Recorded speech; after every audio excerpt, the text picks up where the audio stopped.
This is On the Flywheel, a podcast where each week we talk to entrepreneurs and professionals about the practical things they do to build and keep momentum in their personal and professional lives. Hello and welcome to On the Flywheel, Episode 8. I'm your host, Jonathan Mart of Flywheel Consulting, and today I am privileged to have on Cynthia Riggs of the Biz Diva. Thank you for being on today. Hey, thanks for having me. I'm really happy to be here. Yeah, I'm super excited for the conversation. I think you're going to have a lot of really, based on our previous conversations, I think you're going to have a lot of insightful things to share, and I'm hoping to learn a lot today. So where we always like to start is just the classic, tell us a little bit about yourself. How'd you kind of get to the career you're at today, and what is it that you do? Sure. All right. Well, I'll try and make this long story somewhat short. I went to college to be a psychologist, and by the time I was finishing college, I realized that wasn't the path I was meant to be on, and I was lost in space for a couple of years. And about the time I turned 23, I inadvertently started a business with no intention.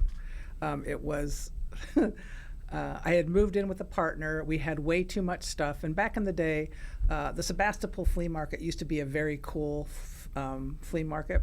So we went there to start selling stuff. Well, long story shorter is I turned that into a business. So for a number of years, I sold at the flea market. Then I opened a retail store in Katati. I sold vintage textiles and clothing primarily. And then my next thing was, in the midst of that business, I had two friends in particular who were very large women. And back in the day, this is the early 80s, there was no clothing for them. And I was really into clothing, and especially vintage clothing and good quality clothing. And I decided somewhere in the world somebody must be making clothes that would fit my friends, right? I was wrong. And so I recognized that I had to become a clothing manufacturer. Wow, man, you were really, isn't it? Yeah, you're really ahead of your time. I mean, Yeah. I mean, maybe people have always been into vintage clothes in different eras and stuff like that, but I know that's such a trendy thing now to go and buy vintage clothes and stuff. Yeah, but vintage clothes now are the things that were current when I was growing up, right? Yeah, it's always changing. Well, let's start it because when I lived in Southern California in a beach community, which was a very luxist environment, right? And I was like a size 12, which back then was big. Like now there's lots of fat people everywhere you go, right? Back then, not so much. And my solution was vintage clothing. Because I just decided to be different, and because I couldn't, back then there was no clothes for somebody my age and my size. Like you had to go to the old ladies shop and buy the plaids and navy blue and black. Yeah, not my thing, right? So anyways, that's where my love of the vintage clothing started. So I've always had a clothing thing. And so what happened was I decided that I was going to become a clothing manufacturer with no knowledge about anything that it would take. And what I did is I built a multi-million-dollar company. Wow. Because I was really good at what I did.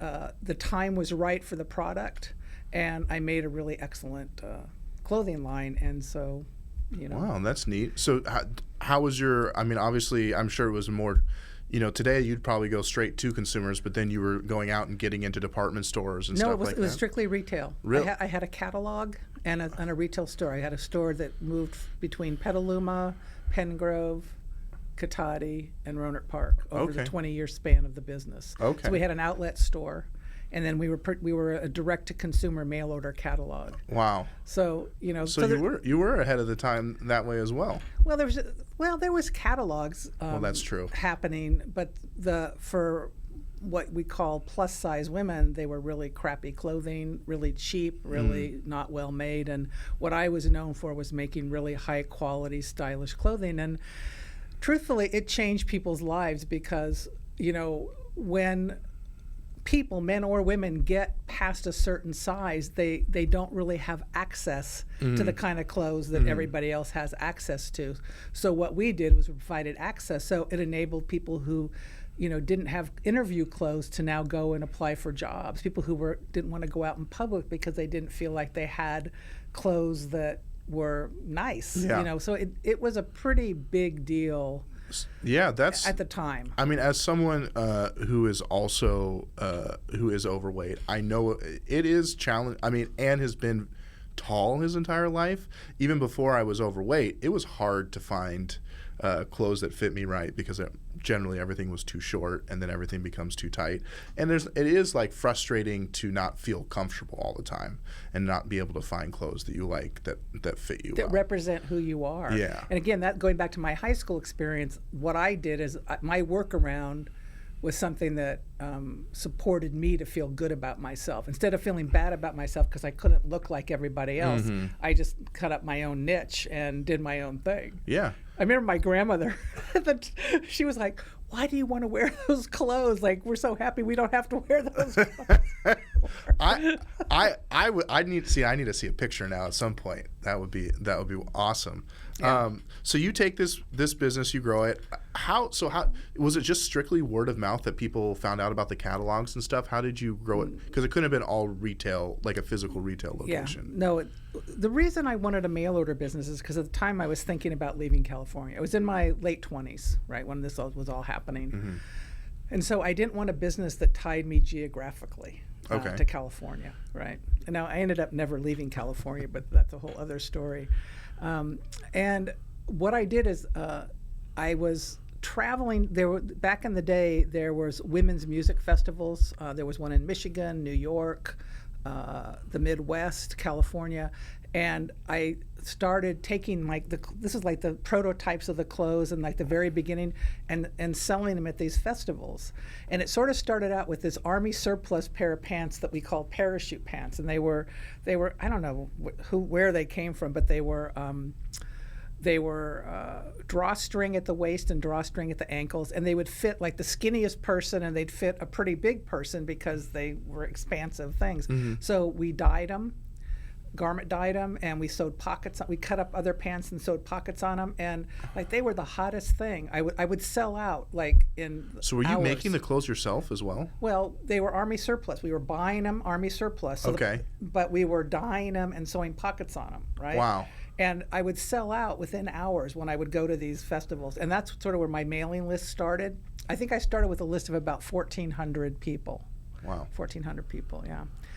And the amazing thing is that I did nothing right to start a mail order business according to people who started mail order businesses, Wow. right? And back in the day in Sonoma County, there was a ton of clothing manufacturers. Really? I did not know that. Missy, so, regular women's clothing, children's clothing. There was a company called Bio Bottoms that imported these wool diapers from Japan. There was probably 6 or 7 predominant clothing companies in the county.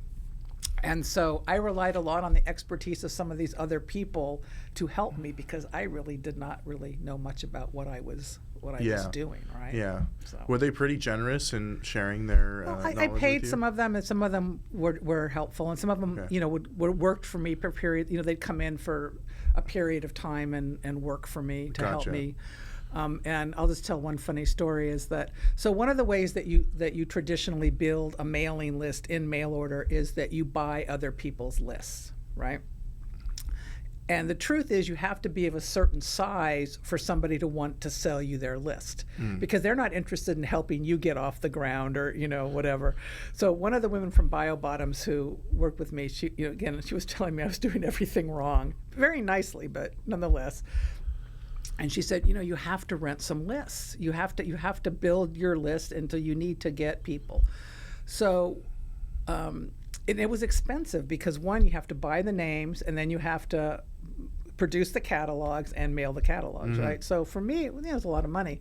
So I did it one time, and we bought a list from a plus size company that had just gone out of business.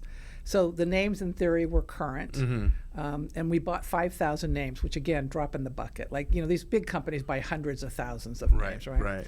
So we bought our 5,000 names and we sent them out, and we got one customer from that 5,000 names.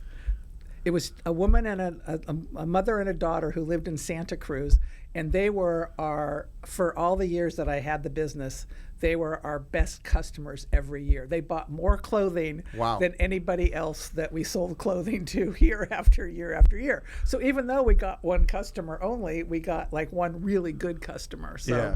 Do you think that they paid for the cost of the list over time? Oh, sure. Oh, yeah. Oh, yeah. Well, so then I guess that's worth it then. but then I just went back to doing it the way I used to do it, which is that, I used to travel around and I used to talk, and I had a pretty big presence in the Bay Area. I mean, we were definitely skewed in the Bay Area because that's where I lived and that's where I knew people. But it was a national company. I mean, and international. We had international clients as well. So that's neat. I think that's I as someone who came of age in the 90s and the early 2000s as those kinds of things were dying out and the internet was becoming a thing.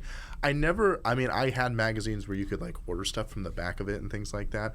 But I think younger generations don't have it. I guess what I'm struck by is the similarities between what you were doing with like catalogs and having a mailing list with what is now done online, and building an audience online, creating like newsletters and people making and people building direct consumer businesses. And really that as we were talking about for a few minutes before, like in some ways the business hasn't changed that much. It's just the medium by which you reach people is slightly different. But at the end of the day, you were identifying a need, filling the need, and then you were reaching out directly to people and doing a little bit of guerrilla marketing, showing up at events where people are, which is still done today, whether you're meeting people in person or online where they're spending time online, and then selling straight to them. Well, and my general manager was very technology forward. I will not claim any responsibility for but we were one of the, this is in the 90s, the mid 90s, we had a website in 1995. I tell people this very jokingly.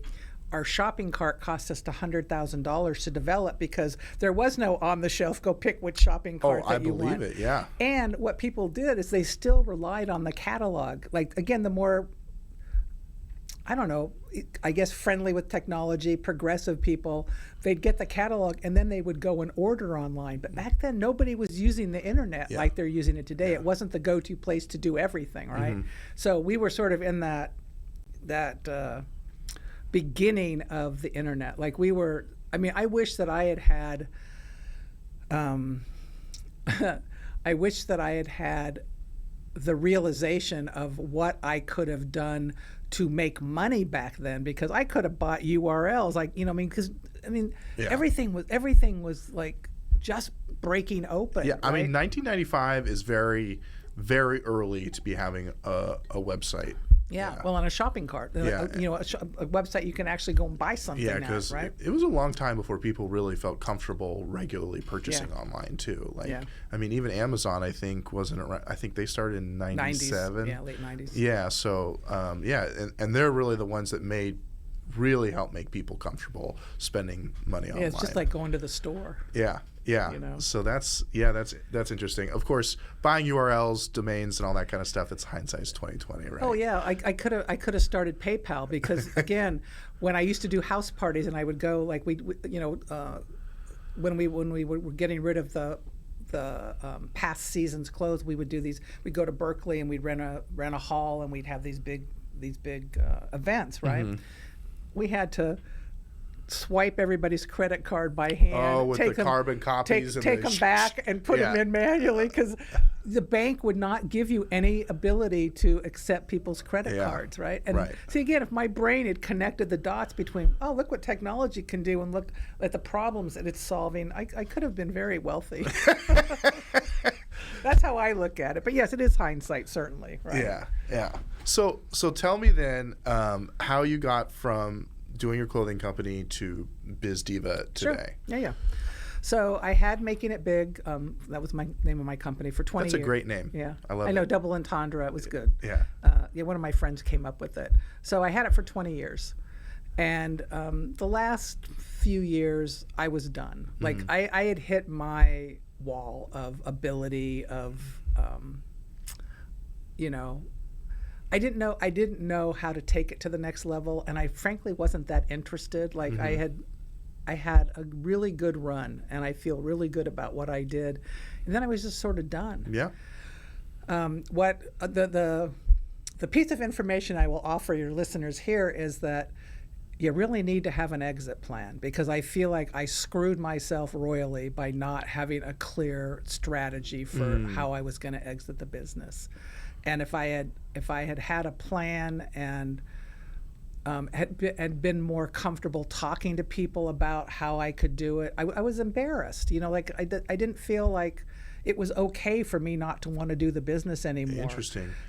So anyways, why do you think that is? Why do you think you didn't feel comfortable about, because I guess today everyone wants to exit. There aren't that many people that are looking to build companies that are going to last forever. Everyone wants to build something and sell it and get the money. Right. Well, and this is probably a different paradigm. This is back in the days where most businesses were brick and mortar, and I think in my brain, you didn't stop. You kept going till it was done, or you were done, right? Yeah. Which means you get old and die. Yeah, I guess that also reflects the mentality now. People used to stay in jobs forever too, Correct. and now people bounce after a couple of years lots of times. Yeah. So. And I did sell the business, and the business is still. It got sold again not that long ago, and now it's with a company on the East Coast, and they changed the name of it. I think it's called On the Plus Side now.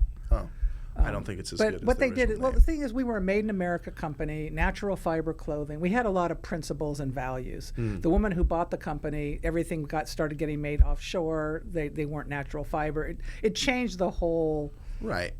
But the reality is that, as important as my values were to me, my customers really didn't care. What they wanted was good quality clothes that they could afford. And I think the woman who bought my company, I think her client base must have changed quite a bit, because I think that my customers had a little bit of a different sensibility. Yeah, I think so. Yeah. So anyways, I got to the point where I was done, and one of the things that's been very fortunate in my life is that I'm driven by passion, and I've been very successful at connecting something I'm passionate about to making money, to a revenue stream. That's why I've been self-employed since I was 23, and I would say successfully. I've supported myself and been successfully self-employed, right? Yeah, you're not living on the streets. Not that I didn't borrow money here and there, but getting the mail order company off the ground, I borrowed more money than I ever thought I would ever even be dealing with, because it grew so fast that I had to find money to keep it moving, to right? keep up Supply with and it. demand, right? Yeah. And you're manufacturing, so you need raw materials. You need, it's a whole lot of thing. Anyways, I knew at the point that I was selling the company that my next thing was I wanted to work primarily with women to help them build successful 7-figure businesses, because statistically, less than 3% of women in business ever reach a 7-figure. Really? Is that still true today? Yeah, sadly, it is. Okay. I feel like there are so many women in the entrepreneurial small business world in the last 20 years that you would think that number has expanded. Yeah. That would be my guess. Interesting. So what I felt like was that, I did go back to school in 2010 to get my MBA, and it was a bucket list thing. But really, it was a school of hard knocks, of building a very rapidly growing business that I was totally unprepared for. I didn't know what the heck I was doing, right? But I have a good mind. I understand money. I have basic principles and basic understanding of things and I know how to ask for help. That's one of the things that I'm really a big proponent of, is that I think that people either think they know it all, they don't think anybody knows any better or different than they do. Sometimes it comes down to they don't want to pay for help. But I think before we even get to that point, it's that people don't think they need it. And I think that that's a big misstep. Yeah. So how do you help people understand that they need help and the value of asking for help? Unfortunately, it's hard to get somebody to move from their position. Most people purchase because they're in pain. So unfortunately, people have to get to a point where their pain is bigger than whatever in their brain is telling them they don't need the help.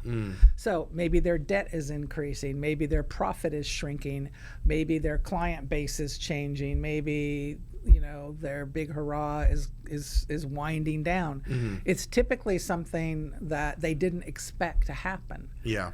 That will move somebody towards getting help. Interesting. Right. So is that so? What is so you talked about so you went from selling your company that you build. You then go into create the Biz Diva, maybe consulting, and go into business consulting, specifically to help women build and grow their businesses. What's kind of the what are some of the standard things that people are struggling with, and that you what are some of the common needs that you see with people besides being willing to ask questions? Sure. I think that financial, in all of its many regards, is probably the main issue that people face. They either don't understand what's happening financially, their debt load is too big, they don't know how to clean up the mess. And the debt load is not necessarily just professional. It's often personal. People merge their personal and their business. And one of my first things I do is no. Yeah. You get make sure you have different bank accounts. Yeah. We get things straightened out right away. That was the first thing I did, is I keep everything completely separate, because it's impossible to keep track of otherwise. Well, and things just get mushy. Yeah. A lot of times people think they're doing fine because what they're not paying attention to is that they're putting everything on credit cards. So their balance sheet looks like crap, even though their P&L might look fine. And most people don't know how to read their financial statements. They don't understand that the balance sheet is the money. The P&L is the financial, right? I mean, it's the profit. Yeah. The money is on your balance sheet. Most bookkeepers don't do balance sheets correctly. I don't understand it. I don't know why, but I'm going to tell you that that's one of the things, is that even financial people don't always. Yeah. When you say bookkeeper, are you referring to people that are CPAs? No, or are you referring to just accountant. the people if I hire a helping bookkeeper people to do my financials, AP, AR, a lot of times they don't really know how to manage the balance sheet. It's not accurate. They don't know how to record the liabilities and the assets, basically. Yeah. So again, people choosing the wrong support team, and they don't know any better or any different. That can be a pitfall. Okay. I've worked with people that, Yeah, I mean, I would say that's so far, and because I'm just starting, but that's been my experience as well, is that people really don't understand, and something that I got a lot with my background being in agriculture, where literally every penny counts. We're constantly paying attention to all of those financial details, because it has such a big impact on your business. And I'm working with someone there right now that the business makes money at a high level, but they're not really sure what the products that they're offering in their business, what products are actually their most profitable. They don't really understand their margins at a granular level, and so then they aren't able to make good decisions about what direction to go with their business, what products to focus on, what product lines to expand or to reduce, because they don't understand what all their costs are and what their actual margins are on their individual SKUs. Well, often one of the first steps I take in working with somebody is I get with their financial, whether it's in-house, or I get with their bookkeeper, whoever's doing their chart of accounts, and break it down. Because it's just to your point, if all of your income is income, yeah, and you don't know which silo is responsible for what, and all your expenses are expenses, yeah, and you don't have your cost of goods broken down, by which product it's connected to, it's very difficult to know how to correct the ship or how to increase your sales or your profit, because you don't know what you're selling the most of and what's not making you money. So that's That's also a common issue. So, so far, all I've talked about is the financial part, debt, credit cards, not understanding your financials, not having good financial information.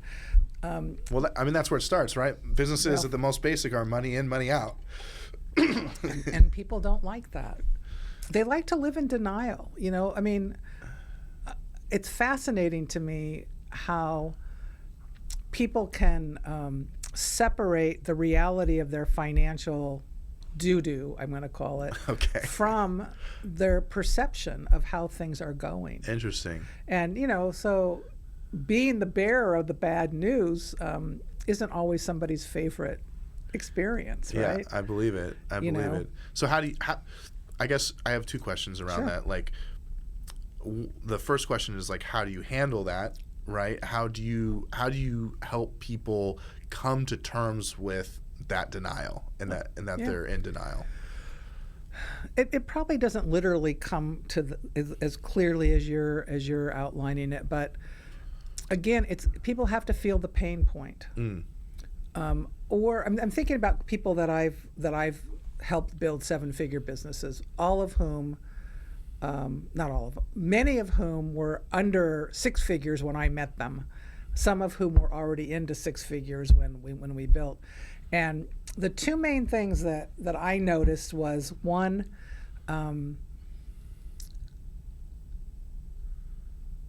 somebody's drive can really influence what they're willing to put up with, even if it's not comfortable for them. Like, I had one client in particular who I approached her and said, we can scale this business. And she was, she had 3 young kids at the time, young, like under 5. She had twins and another. And, she said, I don't have the capacity to do this, right? And then she comes back to me. I think she had taken my 1-page business plan class, and that's where I sort of learned about her and her business. And it was a service business. And so, like a month later, she comes back to me. She says, I can't stop thinking about what you said, that my business has this potential, right? And so she allowed me to clean up the financial mess that needed to be cleaned up. She allowed me to introduce her to a banker. She allowed me to help her get and it was stuff that she's still, I would say she's still very distant from these experiences, but she trusted me enough that she went along with my program. And that's really part of what it takes, is somebody being willing to allow somebody else in their business. And to just trust. Obviously you have to be, in my opinion, trust the right people. You don't want to trust the wrong people, because that could be equally bad, right? But yeah.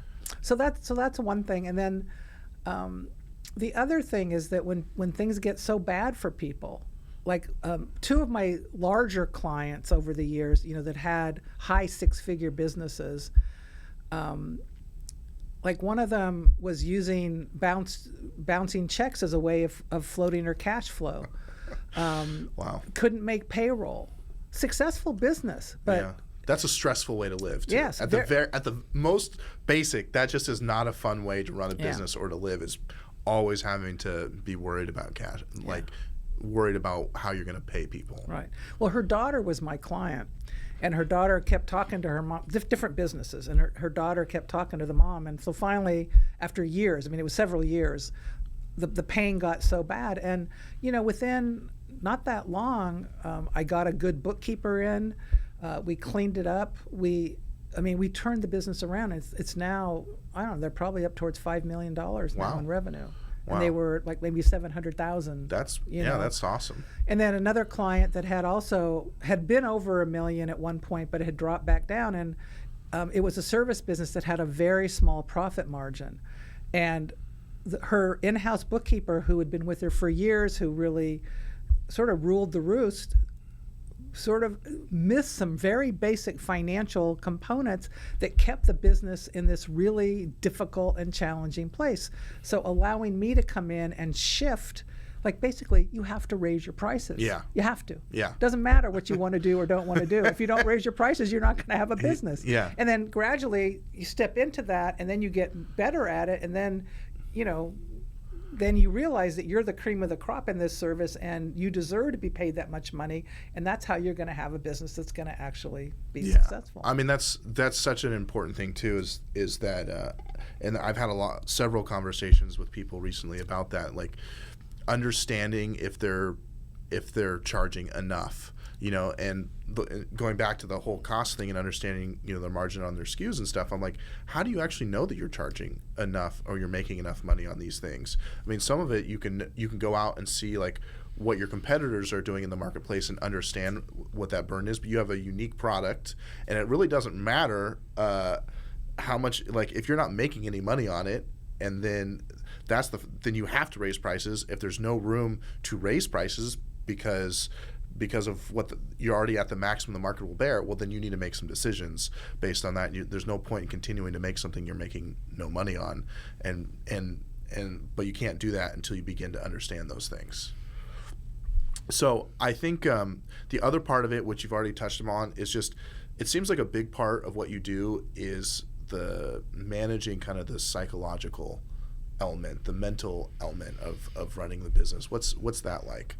Well, I step into being a consultant, not a coach. Okay. So even though my background is psychology, therapy, and I'm very good at all that, it certainly comes in handy, but I really make an effort to focus more on the pragmatic elements of the business, because what I tell people is you are not your business.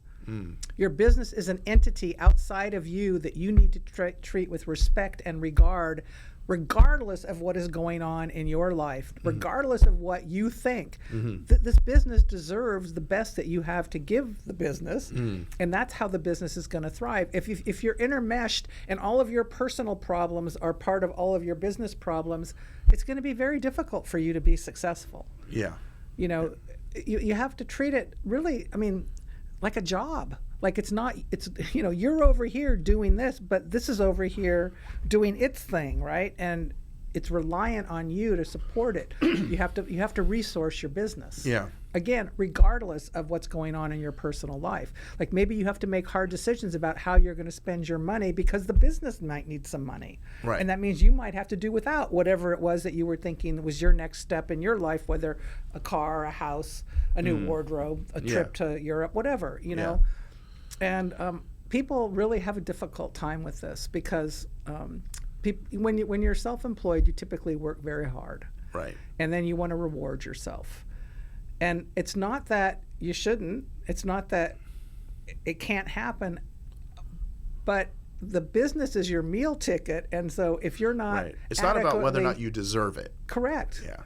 And, so going back to my story, I ran my clothing, my secondhand, my vintage clothing business for 5 years to support myself while I was borrowing, begging, and stealing to get my other company off the ground so that I have enough money to live on, right? And then finally, at the 5-year mark, making it big, was able to start supporting me. And again, my needs were not great, so it wasn't like there was a ton of money, but it could pay my bills, and so I could let my other business go.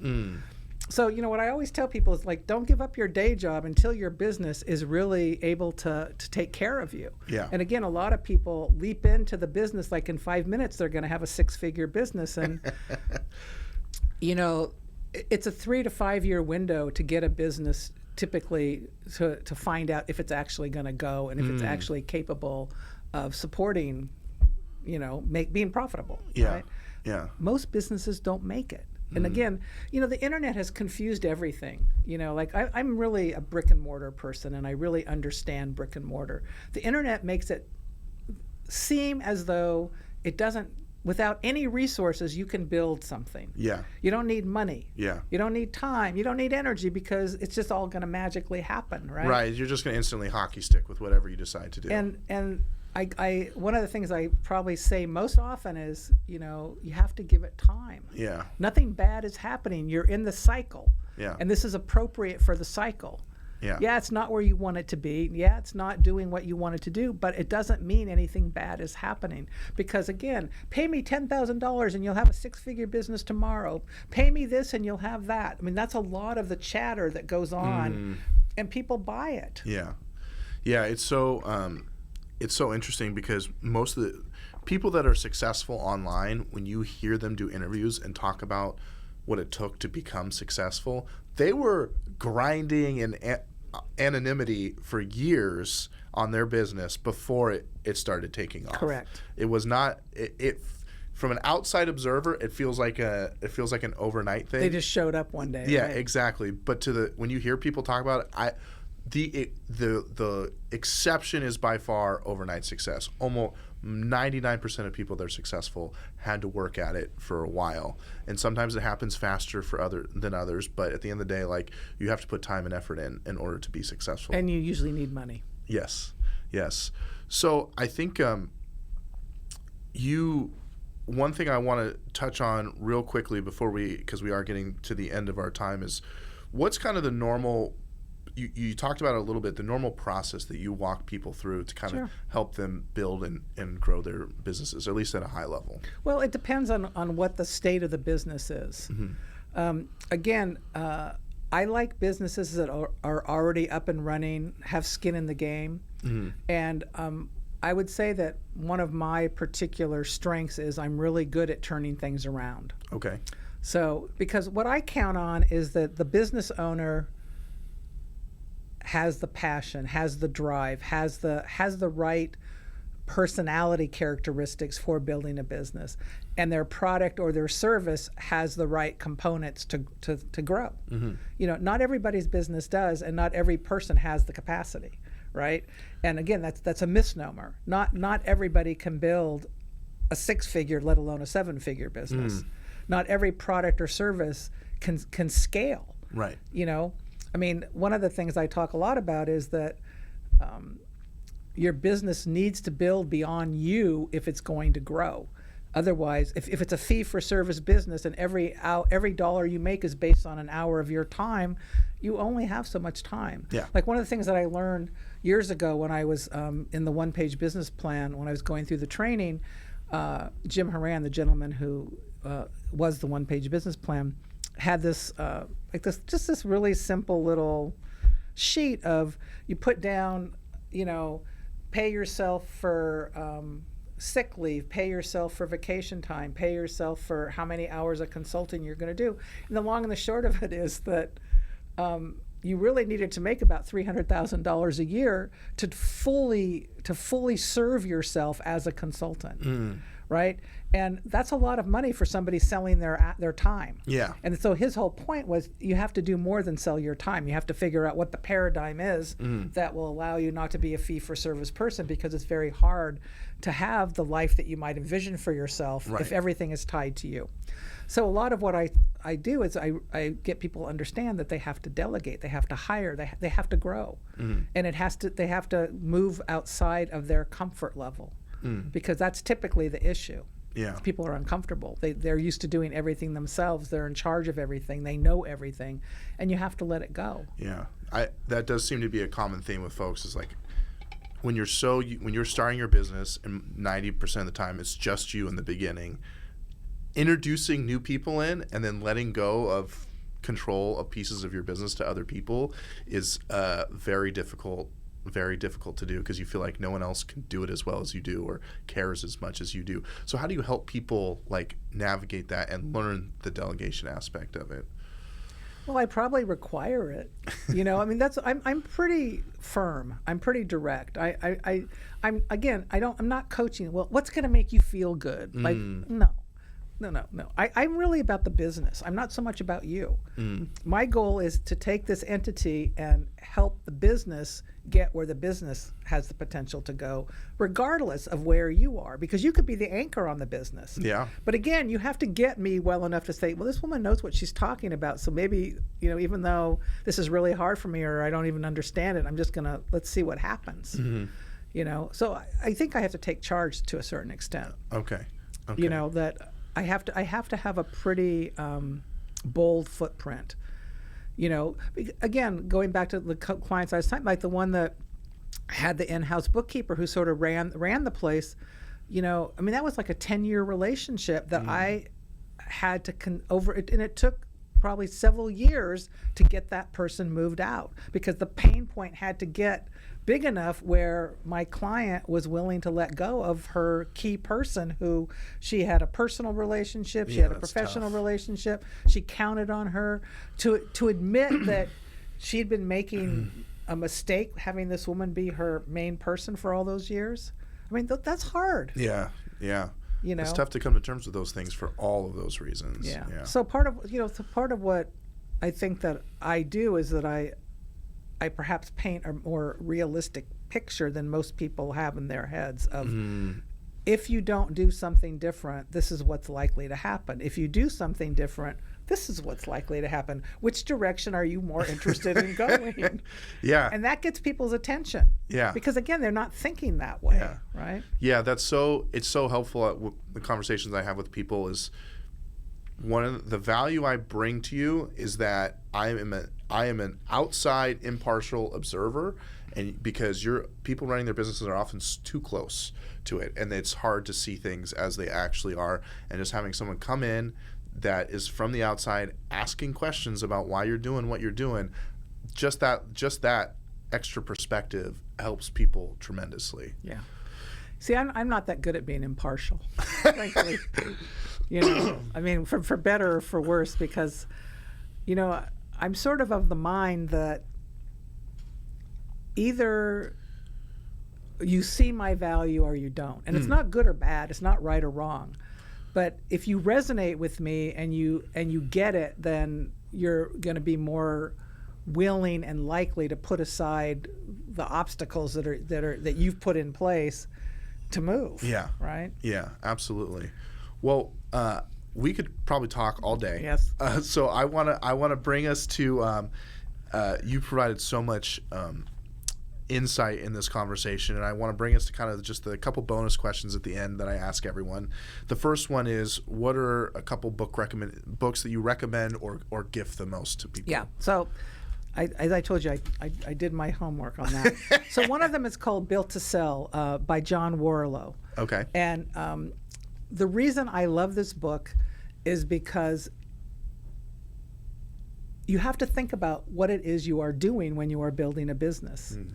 Okay, you know, in graduate school they tell you should know your exit strategy before you even open the first step of your business, whether it's open the door, open the website, whatever it is. And I think that if like you said earlier, well, most people, their goal is to sell their business. Well, there's steps that you take to build the kind of business that you can sell. And it's not how most people run their businesses, right? Their businesses revolves around them. They are the key component of the business, and that's not sellable. It's not where the true value of your business lies. So it's a very short, just sort of how-to book that I like a lot. And the other one that I like, which is from back in the day, a long time ago, is The E-Myth Revisited by Michael Gerber. And really that whole premise is you are not your business. It's what I said, is that you really have to remove yourself from being everything, and you know, you have to figure out how, again, your business is over here. It's a separate entity. Most people do not work on their business, they work in their business. Yes. And that's the main premise of the E-Myth, is that you have to figure out, again, how to separate yourself from the doing and really come back into the being, the leader, as opposed to the doer, right? Yeah, those are both great recommendations. For those listening, we maintain a list of all the books that people recommend. You'll be able to see it in the description.